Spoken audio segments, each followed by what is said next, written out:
வணக்கம் நண்பர்களே. மனிதன் மகத்தானவனா சல்லிப்பயலா என்பது குறித்த ஜெர்மானிய வரலாற்று ஆய்வாளரின் ருக்மர் பிரெக்மன் அவருடைய நூலினுடைய அந்த கருத்துக்கள் பற்றி முதல் பகுதியை பார்த்துருப்பீங்க. மனுஷன் அவ்வளோ நல்லவனா அப்படிங்கிற கூட உங்களுக்கு தோன்றியிருக்கலாம். மனிதர்களில் எல்லாருமே உண்டு அப்படிங்கிறது ஒரு பொதுவான கருத்து. நாப்பிழக்க பொய்யுரைத்து நவநிதியம் தேடி பூப்பிழக்க புற்றீசல் போல புலபொலன கலகலன புதல்வர்களை பெறுவீர், காப்பதற்கும் வகையறியீர், கைவிடவும் மாட்டீர், கவர் பிளந்த மரத்துளையில் கால் நுழைத்து கொண்டே ஆப்பதனை அசைத்துவிட்ட குரங்கதனைப் போல அகப்பட்டீர், கிடந்துழல அகப்பட்டீரே. இது பட்டினத்தடிகளார் பாடல்.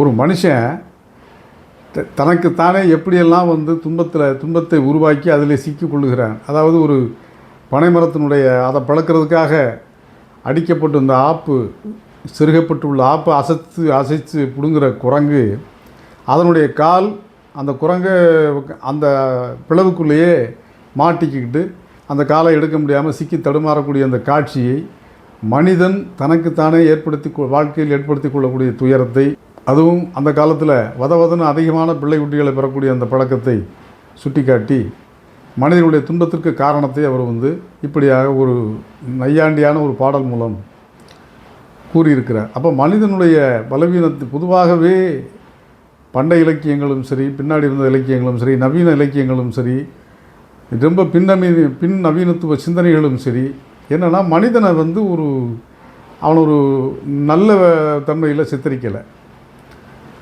மனிதனுடைய கீழான குணங்களை நமக்கு வெளிச்சமிட்டு காட்டி மனிதர்களில் நல்லவன்னு ஒருத்தன் இருக்கிறதுக்கு வாய்ப்பே இல்லைங்கிற அளவிற்குத்தான் நம்முடைய புது புத்தியினுடைய புரிதல் இருக்குது. அந்த பட்டினத்தடிகளுடைய பாடல் அதற்கு ஒரு உதாரணம். அவர் மாதிரி ஏகப்பட்ட இது மாதிரியான ஆன்மீக ஞானிகள் நிறைய பேர் மனித பிறவியை ரொம்ப கீழானது அல்லது ரொம்ப மோசமானது என்று சித்தரித்து நிறைய பாடல்களை பாடியிருக்கிறார்கள். ருட்கர் பிரெக்மனின் இந்த புத்தகம் அந்த மாதிரியான கருத்துக்களை மறுக்கிறது. பொதுவாக ஒரு புத்தகத்தினுடைய உள்ளே போகும்போது அத்தியாயங்களில் தான் அதனுடைய உள்ளடக்கம் தீவிரமான கருத்துக்கள் தொடங்கும். ஆனால் இந்த புத்தகத்தில் முன்னுரையே அத்தகைய கருத்துக்களை அவர் விரிவாக விளக்கியுள்ளார். இந்த புத்தகத்துக்குள்ளே நான் என்ன சொல்ல போகிறேன் அப்படிங்கிறத உதாரண நிகழ்வுகளோடு, சான்றுகளோடு, வரலாற்று சான்றுகளோடு அவர் ஒரு விரிவான முன்னுரை எழுதியிருக்கிறார். அதனால் அந்த முன்னுரை நம்ம அதை பார்த்தோம்னாலே, முன்னுரையை பற்றி பார்த்தோம்னாலே இந்த நூலினுடைய உள்ளடக்கம் எப்படி இருக்கும் அப்படிங்கிறது ஓரளவுக்கு நமக்கு புரிஞ்சிடும். அந்த முன்னுரையில் அவர் உலகின் முக்கியமான வரலாற்று தருணம் ஒன்றை உதாரணமாக எடுத்துக்கொண்டு அப்போது நிகழ்ந்த ஒரு நிகழ்ச்சியை, முக்கிய நிகழ்ச்சியை சான்றாக எடுத்து உரைத்திருக்கிறார். அதான் அந்த முன்றையே இந்த நூலின் உள்ளடக்கத்திற்கான அந்த விரிவான அறிமுகமாக அமைந்திருக்கிறது. அந்த வகையில் தான் அந்த முன்னுரையை அவர் எழுதியிருக்கிறார் நூலாசிரியர். இரண்டாம் உலகப் போரின் போது நடந்த ஒரு முக்கியமான நிகழ்வை அவர் மனிதர்களின் பண்பு நலன்கள், உணர்வுகள், நெருக்கடியான நேரத்தில் மனிதர்கள் எப்படி இருப்பார்கள் என்று முக்கியமான தலைவர்கள் எப்படியெல்லாம் கணித்திருக்கிறார்கள், அதில் நிகழ்ந்த குளறுபடிகள் என்ன, தவறுகள் என்ன, மனிதர்களை கணித்ததிலே நிகழ்ந்த தவறுகள் என்ன அப்படிங்கிறத பற்றி விரிவாக இந்த முன்னுரையிலே அவர் பேசியிருக்கிறார். அதற்கு உதாரணமாக இரண்டாம் உலகப் போரின் நிகழ்வு ஒன்றை அவர் எடுத்துக்கொள்கிறார். இரண்டாம் உலகப் போரின் போது, இரண்டாம் உலகப் போர் 1939 முதல் 45 வரை ஏறத்தாழ 6 ஆண்டுகள் நடைபெற்றது. இரண்டாம் உலகப் போரின் முக்கியமான தலகர்த்தராக ஹிட்லர் கருதப்படுகிறார்.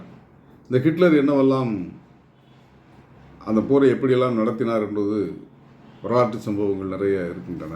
அதில் முக்கியமாக அவர் என்ன செய்கிறார், பிரிட்டன் மீது தாக்குதல் நடத்துவது குறித்து ஒரு யூகத்தை வகுக்கிறார். அப்போ அவர் என்ன சொல்கிறார், அந்த இரண்டாம் உலகப் போர் தொடங்கி ஒரு மாதத்துக்கு அப்புறம் 1939ஆம் ஆண்டு அக்டோபர் 19 அப்படின்னு சொல்லி இந்த நூலாசிரியர் சொல்கிறார். அன்றைக்கு அவர் ஒரு படைத்தலைவர்கள்ட்ட ஒரு விஷயத்தை சொல்கிறாரு. ஆங்கிலேயர்களின் பிரிட்டன் இங்கிலாந்து அவர்களுடைய மன உறுதியை அடியோடு குலைக்கும் விதமாக நம்முடைய விமானப்படை ஈவு இரக்கம் இல்லாமல் தாக்குதலை நடத்த வேண்டும். இதற்கான உத்தரவு நான் விரைவில் பிறப்பிப்பேன் அப்படின்னு சொல்லி ஹிட்லர் சொல்லுகிறார். இதற்கு முன்னாடி இன்னொரு கருத்தை அந்த நூலாசிரியர் சுட்டி காட்டுகிறார். The psychology of the masses, வெகு மக்களின் உளவியல் அப்படிங்கிற நூலை வந்து குஸ்தாவ் லேப்போன் என்பவர் எழுதிய இந்த நூல். இந்த நூலை ஹிட்லர் மட்டுமல்ல, வில்சன் சர்ச்சில், அப்போதைய இங்கிலாந்து பிரதமர், ஜோசப் ஸ்டாலின், முசோலினி, ரூஸ்வெல்ட், இது போன்ற அப்போதைய உலகத் தலைவர்கள் அவ்வளவு பேரும் பெரிய தலைவர்களாக கருதப்பட்ட அத்தனை பேருமே இந்த புத்தகத்தை படித்திருக்கிறார்கள். எந்த புத்தகத்தை? வெகு மக்களின் உளவியல், த சைக்காலஜி ஆஃப் மாசஸ், வெகு மக்களின் உளவியல். இந்த புத்தகத்தை ஹிட்லர் உள்ளிட்ட அப்போதைய ஹிட்லர், முசோலினி, ரூஸ்வெல்ட் இப்படிப்பட்ட தலைவர்கள் எல்லோருமே, அப்போது சமகால தலைவர்கள் எல்லோருமே படித்திருக்கிறார்கள் அப்படிங்கிறத இவர் சுட்டி காட்டுகிறார். ஏன் அப்படின்னா, அந்த புத்தகம் ஒரு நெருக்கடியான நேரத்தில் வெகு மக்கள், சாமானிய மக்கள், குடிமக்கள் என்று சொல்லக்கூடியவர்கள் எப்படியெல்லாம் அதை எதிர்கொள்வார்கள், எத்தகைய தாக்குதல்களில் வந்து அவர்கள் நொறுங்கி போவார்கள், மனம் நடுங்கி தங்களுடைய இந்த ஒரு டிமாரலைஸ் ஆகிறது, தம்முடைய தன்னம்பிக்கையை முற்றிலுமாக இழந்த நிலையில் தடுமாற்றத்திற்கு ஆளாகி நிலை குலைந்து போவார்கள் என்பதை பற்றி விவரிப்பாகத்தான் அந்த புத்தகம் அமைந்திருப்பதாக இவர் சொல்கிறார். இந்த புத்தகம் வெளிப்படுத்துகிற வெகு மக்களின் உளவியல் பற்றிய அந்த கருத்துக்களின் அடிப்படையில் தான் ஹிட்லர் வந்து மிக கொடூரமான தாக்குதல்களை நடத்தியிருக்கிறார் என்பது நூலாசிரியருடைய வாதம். அவர் முன்னமேயே சொன்னது போல் 1940 செப்டம்பர் 7 அந்த தேதியில் வந்து 348 ஜெர்மானிய போர் விமானங்கள் ஆங்கிலேய அந்த பிரிட்டனை நெருங்கி செல்கின்றன. அந்த முக்கிய கால்வாயை கடக்கின்றன. ஏறத்தாழ அந்த செப்டம்பர் அந்த நாள் வந்து சனிக்கிழமை, ஒரு சனிக்கிழமையில் வந்து 80,000 குண்டுகளை பிரிட்டனின் மீது வீசுகிறார்கள். அந்த 80,000 குண்டுகள் வீசப்படுகின்ற தருணத்திலே ஒரு அபாயச்சங்கு ஒலிக்கிறது. அது சனிக்கிழமை மாலை நேரம். எல்லா மக்களும் சாவகாசமாக கடைவீதிகளில், பொது இடங்களில் குவிந்து பொருட்களை வாங்குவதும் பொழுதுபோக்குவதுமாக இருக்கிறார்கள். ஆனால் இந்த அபாயச்சங்கு ஊதப்பட்ட நேரத்தில் யாருமே வந்து பதட்டப்படவில்லை என்பதாக இந்த நூலாசிரியர் சொல்லுகிறார். எப்படி அதை வந்து இவர் சொல்கிறார் அப்படின்னா, இந்த தாக்குதலுக்கு பேர் வந்து பிளிட்ஸ் அப்படின்னு சொல்லி வரலாற்றின் இது ஒரு கருப்பு சனிக்கிழமை அப்படின்னு சொல்லி 2ஆம் உலகப் போரின் வரலாற்றில் குறிக்கப்பட்டிருக்கிறது. அவ்வளவு கொடூரமான தாக்குதல், 80,000 குண்டுகளை ஒரே நேரத்தில் வீசும்போது அது எவ்வளவு கொடூரமான விளைவுகளை ஏற்படுத்தியிருக்கும் என்பது நமக்கு தெரியும். சரி, அப்போது அந்த மக்கள் நிதானமாக இருந்தார்கள் அப்படின்னு சொல்லி இவர் எதை வச்சு சொல்கிறார்னா, கனடாவைச் சேர்ந்த ஜான் மெக்கர்டி என்பவர் இந்த தாக்குதலுக்கு பிறகு தெற்கு லண்டனில் ஏழைகள் வசித்த ஒரு பகுதிக்கு சென்று ஆய்வு நடத்துகிறார். அப்போ வந்து அவர் என்ன சொல்கிறாரு, எரிமலையின் வாய்களைப் போல இடிபாடுகளுக்கு ஆளான கட்டிடங்கள் தோற்றமளித்ததாக சொல்லுகிறார். கடைகளுடைய வாயில்களெல்லாம், சுவர்களெல்லாம் இடிக்கப்பட்டு தரைமட்டமாகி கிடக்கிறது. அதனுடைய ஒரு பகுதிக்குள்ளே வந்து அந்த கடைகளை வந்து நடத்தி கொண்டிருக்கிறார்கள் ஆங்கிலேய மக்கள்.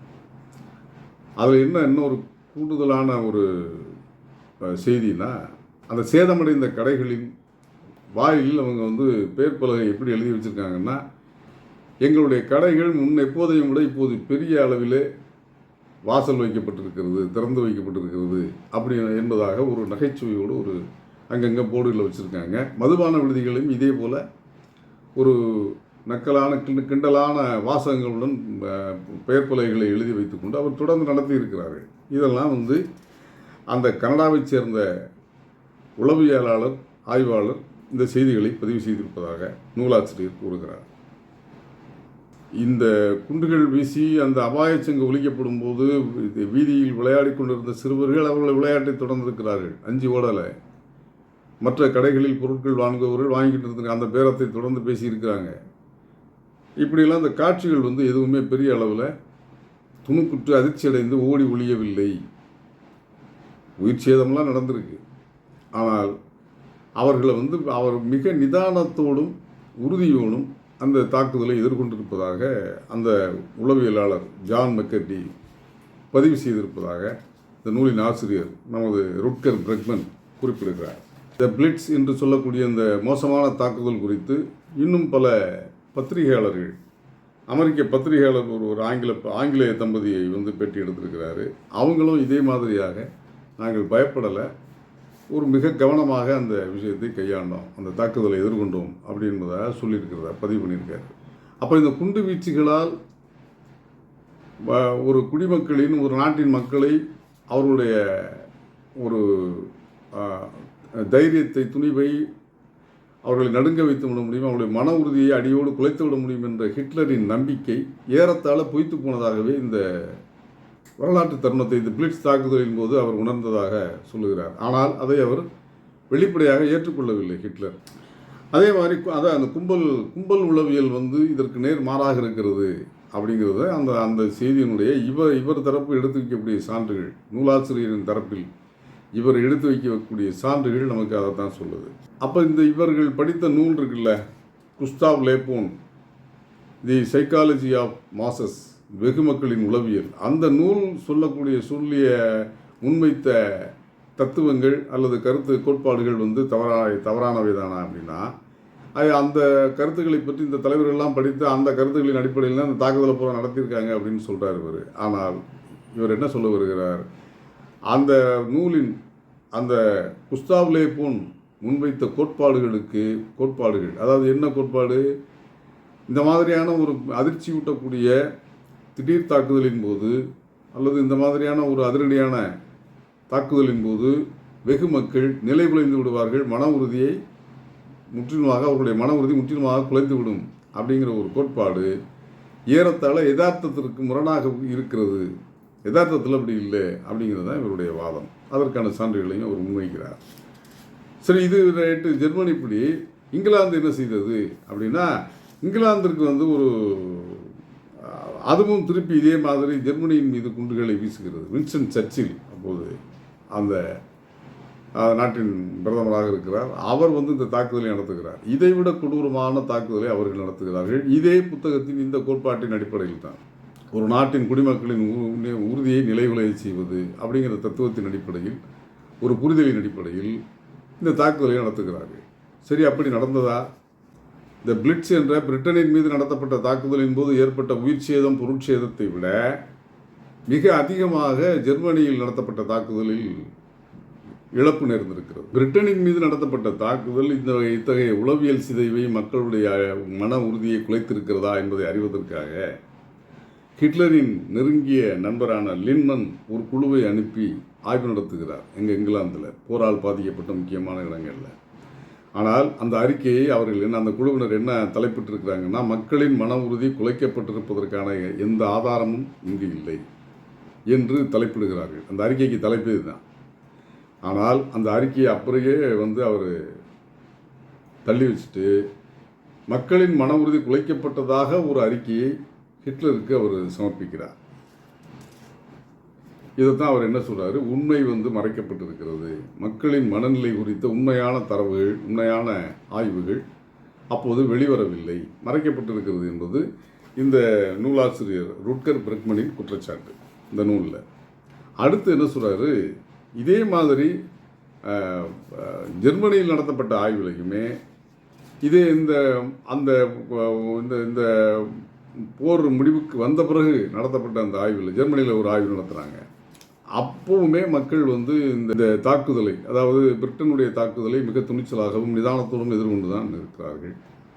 அது மட்டும் இல்லை, 2 நாட்டிலையுமே போர் உற்பத்தி தளவாடங்கள் இந்த போர்க்காலத்தின் போது அதிகரித்திருக்கிறது, உற்பத்தி அதிகரித்திருக்கிறது. மற்ற பகுதியெல்லாம் ஜெர்மனியில் தாக்குதல் நடத்தப்பட்ட இடங்களில் தாக்குதல் நடத்தப்படாத இடங்களை விட உற்பத்தி அதிகரித்திருக்கிறது. அதே மாதிரி பிரிட்டனிலும் இந்த போர் தாக்குதல் நடந்த காலகட்டத்தில் உற்பத்தி அதிகரித்திருக்கிறது என்பதற்கான புள்ளி விவரங்கள் இருப்பதாக நூலாசிரியர் வாதிடுகிறார். அப்போ அவர் என்ன இந்த முன்னுரையின் மீது என்ன சொல்ல வருகிறார்னா, 2 பேருமே ஆனால் அந்த உண்மையை ஏற்றுக்கலை. தாங்கள் தாக்கப்பட்டதால் அந்த மக்கள் மன உறுதி குலைந்துதான் போனார்கள், இந்த நாடு சிதைந்து தான் போய்விட்டது என்று நம்பினார்கள். அதனுடைய விளைவு அமெரிக்கா இந்த இதில் இருந்தெல்லாம் பாடம் கற்றுக்கிறதுனால தான் மறுபடியும் மீண்டும் வியட்நாம் மீது ஒரு தாக்குதலை நடத்தியது. ஆக்கிரமிப்பு போரை அமெரிக்கா நடத்தியது. அதிலும் அமெரிக்கா முழுமையாக வெற்றியடையவில்லை. ஹோசிமின் தலைமையில் அங்கே மிகப்பெரிய அமெரிக்க எதிர்ப்பு ஏற்பட்டது, கிளர்ச்சி ஏற்பட்டது. அமெரிக்க இராணுவத்தின் தாக்குதலை, மிக கொடூரமான தாக்குதலை எதிர்கொண்டார்கள் அந்த மக்கள். அப்போ தான் அந்த ஒரு சிறுமி, உலக புகழ்பெற்ற ஒரு புகைப்படம், நிர்வாணத்தோடு ஒரு சிறுமி உலகின் மனச்சாட்சியை உலுக்கிய அந்த புகைப்படம் வெளியானது. ஆனாலும் அந்த தாக்குதலுக்கு பிறகும் அந்த நாடு நிமிர்ந்து நின்றது. அதில் அமெரிக்கா முழுமையாக வெற்றியடையவில்லை என்பது கூட ஒரு வரலாற்று உண்மைதான் இவர் சொல்கிறது. அப்போ இதில் இந்த முன்னுரையின் மூலமாக, இந்த தரவுகளின் மூலமாக என்ன சொல்ல வருகிறார் என்றால், மிக மோசமான தாக்குதல்களை ஒரு நாடு இன்னொரு நாட்டின் மீது, அந்த குடிமக்களின் மீது நடத்தப்படுகின்ற தாக்குதலை அந்த மக்கள் மிகுந்த நிதானத்தோடும் துணிச்சலோடும் எதிர்கொண்டிருக்கிறார்கள். தங்களுடைய அன்றாட அல்லது வாழ்க்கையின் பிடிமானத்தை அவர்கள் விட்டுவிடவில்லை, நம்பிக்கையை இழந்து விடவில்லை. அதற்கு அடுத்த கட்டத்திற்கு அவர்கள் நகர்த்திருக்கிறார்கள் உடனடியாக. இது ஆங்கிலேயர்களுக்கு மட்டும் இந்த குணம் இல்லை, ஜெர்மானியர்களுக்கு மட்டும் இல்லை, உலக மக்கள், குடிமக்கள் அனைவருக்குமே இது ஒரு பொதுவான பண்பு, மனிதர்களுடைய பண்பு. நெருக்கடியான நேரத்திலே அடுத்த கட்டத்தை பற்றி யோசித்து நிதானமாக தங்களுடைய அடியை எடுத்து வைப்பது மனித பரிணாமத்தின் ஒரு தன்னியல்பான போக்கு என்று இந்த நூலாசிரியர் சொல்ல வருகிறார். இதனுடைய தொடர்ச்சியாகத்தான் அடுத்தடுத்த அத்தியாயங்களை, வரலாற்றின் சில பக்கங்களை அவர் நமக்கு சொல்ல இருக்கிறார். அதையும் நாம் தொடர்ந்து பார்க்கலாம். நன்றி நண்பர்களே. அடுத்த காணொளியில் நாம் சந்திப்போம்.